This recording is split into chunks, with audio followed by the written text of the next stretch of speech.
Shalom, shalom, famille en Christ, soyez bénis au nom de Jésus-Christ de Nazareth. Quel privilège de nous retrouver ce matin dans le cadre du pain quotidien. Nous commençons avec cet instrumental dont le titre c'est You Are My Hiding Place. Mon seul abri, c'est toi. Tu es l'endroit où je me cache chaque fois que je suis en peine, chaque fois que je suis éprouvé, je trouve mon refuge dans ta présence. Ma prière, c'est que ce cantique, c'est que ces paroles soient notre partage, que nous puissions toujours avoir le réflexe de vivre notre vie à partir de ce refuge, à partir du rocher, à partir de la présence de Dieu. Dans la présence de Dieu, nous recevons les choses, nous voyons les choses, nous percevons les choses selon leurs vraies proportions et la présence de Dieu nous donne la grâce de pouvoir traverser toutes les saisons de la vie. C'est ma prière pour vous, c'est ma prière pour moi. Bienvenue à notre espace de partage, bienvenue au pain quotidien. Nous sommes le vendredi 24 avril 2026. Je suis Dr Frank Adé pour vous servir. Nous parlons pendant ce mois de la grâce exceptionnelle, The Amazing Grace, comme nous l'avons intitulé en anglais. Et cette semaine, nous avons développé ensemble Canal d'extension de la grâce. Les différents orateurs qui se sont succédés à cette plateforme nous ont instruits sur le fait que la grâce, elle vient de Dieu, mais elle se communique aux autres au travers des instruments humains que nous sommes, vous et moi, et qu'il est important que nous puissions nous rendre disponibles pour être utilisés par le Saint-Esprit afin de transporter, d'apporter, de porter cette grâce à notre entourage. Aujourd'hui, nous parlons donc de consoler ceux qui souffrent. Et le texte de méditation qui va nous accompagner pour ce passage, c'est Romains 12, 15 qui dit ceci. Pardon, réjouissez-vous avec ceux qui se réjouissent, pleurez avec ceux qui pleurent. Voici donc le commandement, voici donc la parole de Dieu pour nous ce matin. Paul a écrit l'épître aux Romains et cette épître-là, elle est la substance de la compréhension de l'œuvre du salut. Comment nous étions perdus, comment Dieu nous a rachetés, que signifie l'évangile. L'épître aux Romains est la quintessence du plan de salut expliqué. Et comme Paul avait la pédagogie de le faire, il commence toujours par les aspects théoriques avant d'arriver aux conséquences pratiques, ce que cela implique pour nous dans notre vie de tous les jours. Et l'un de ces passages, donc en Romains 12, ce que nous étudions aujourd'hui, nous parle de notre responsabilité, de partager la vie des uns des autres, dans les moments heureux comme dans les moments difficiles.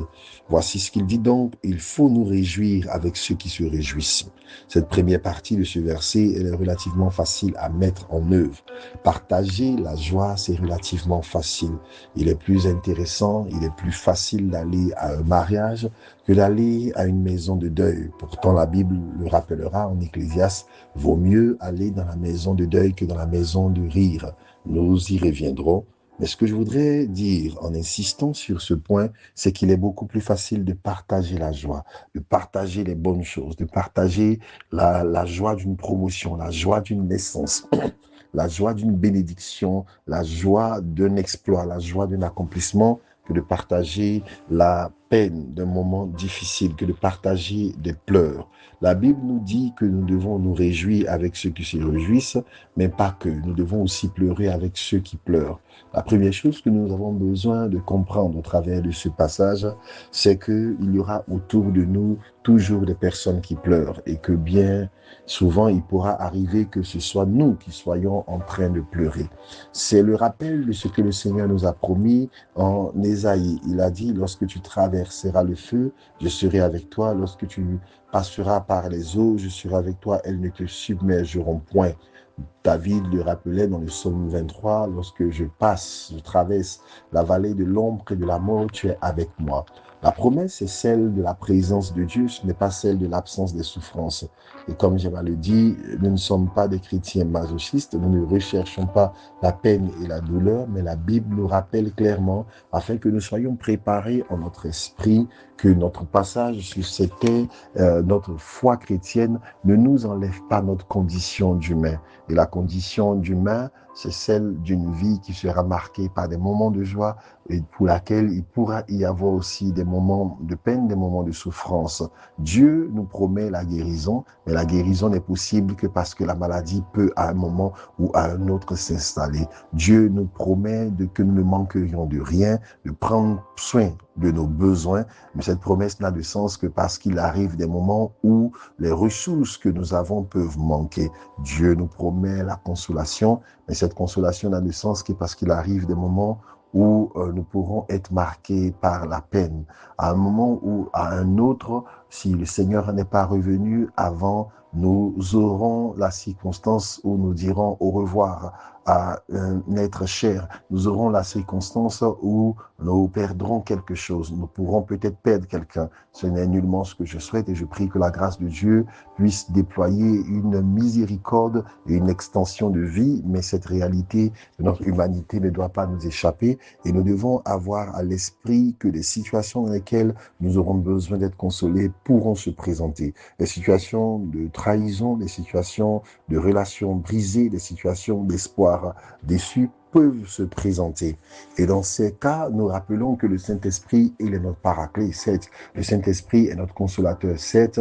Mais nous devons comprendre que, certes, à côté de l'action directe que le Saint-Esprit déploie dans la vie de ses enfants, nous sommes membres les uns des autres. Et lorsque le Seigneur veut pourvoir à un besoin de ses enfants, un besoin matériel, la réalité, c'est que Dieu ne fait pas pleuvoir de l'argent, il touche le cœur. Il rend le cœur de l'un de ses serviteurs disponible pour pourvoir à un besoin matériel.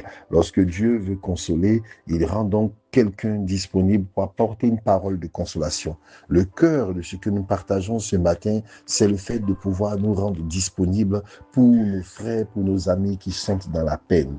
Vous savez, quelquefois, lorsque quelqu'un est peiné, quelqu'un est affligé, ce n'est pas simplement ou ce n'est pas tant les paroles que nous pourrons prononcer que la présence que nous pouvons avoir à ses côtés qui est une source de consolation. Le Seigneur dit « pleurez avec ceux qui pleurent ». Est-ce que cela signifie que nous venons simplement pour pleurer, que nous n'avons rien à pouvoir apporter? Non.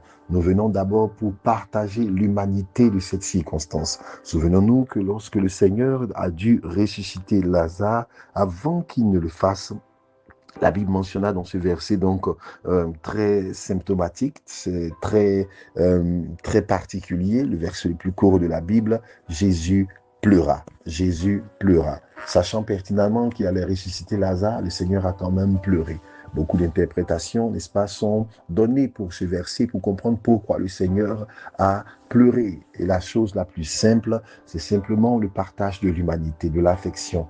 Notre divinité, notre spiritualité, notre vie, notre profondeur ne nous exclut pas de l'humanité. Sachant pertinemment qu'il ressusciterait Lazare, Jésus a partagé l'espace d'un instant la peine de ses sœurs, la peine de ses amis.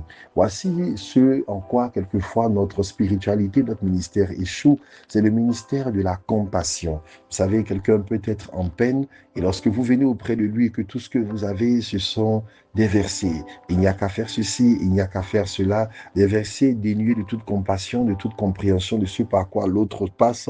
Très souvent, ces versets peinent à trouver une assise de consolation dans le cœur des personnes parce qu'ils sont déshumanisés.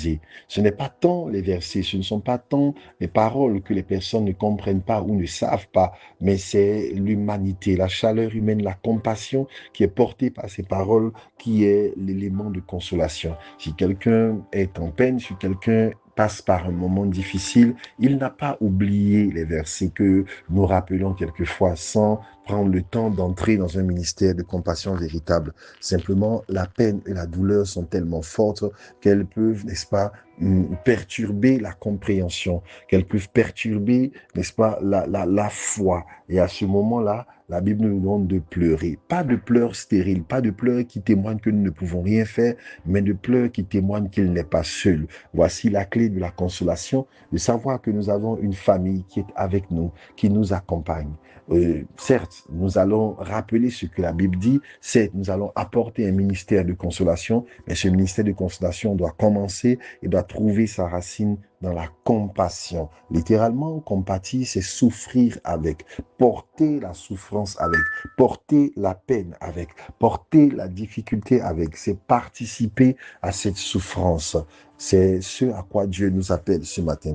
Bien-aimé, la grâce veut s'étendre aux uns et aux autres. La grâce qui console, le Saint-Esprit, le Paraclet, qui est le consolateur, veut pouvoir intervenir pour consoler ceux qui pleurent. Et c'est bon vous dire que le monde dans lequel nous passons offre beaucoup de sujets de larmes et de pleurs. Et quelquefois, nos frères et nos sœurs passent par des situations où la foi est secouée parce que des situations sont en train de leur arracher des larmes. En ce moment-là, nous avons besoin de comprendre le rôle, le sens et la profondeur de ce verset, pleurer avec ceux qui pleurent. Ce ne sont pas des pleurs stériles, je le répète, et il nous faut apporter la consolation, le relèvement, mais le relèvement et la consolation commencent d'abord par un acte d'humanité, partager la douleur et la peine. Si quelqu'un ce matin est dans un état de peine, un état de douleur, qu'il l'ait déjà partagé ou pas, je voudrais ce matin te dire, te communiquer que tu n'es pas seul. Il y a autour de toi des personnes que le Seigneur a placées pour porter ta peine. Ne porte pas ce fardeau, ne porte pas cette peine seule. Ouvre ton cœur, ouvre les profondeurs de cette douleur à un frère, à une sœur. Partage cette peine. C'est ainsi que le ministère de la consolation trouvera son extension pour ta vie. Nous avons un rapport avec Dieu unique dans la prière, c'est vrai, mais Dieu passe par nos frères et sœurs pour nous apporter des trésors de consolation additionnels. Que la grâce, que la consolation que Dieu procure soit nous partage et que sa joie ne nous quitte jamais. Au nom puissant de Jésus, shalom chez nous, bonne journée.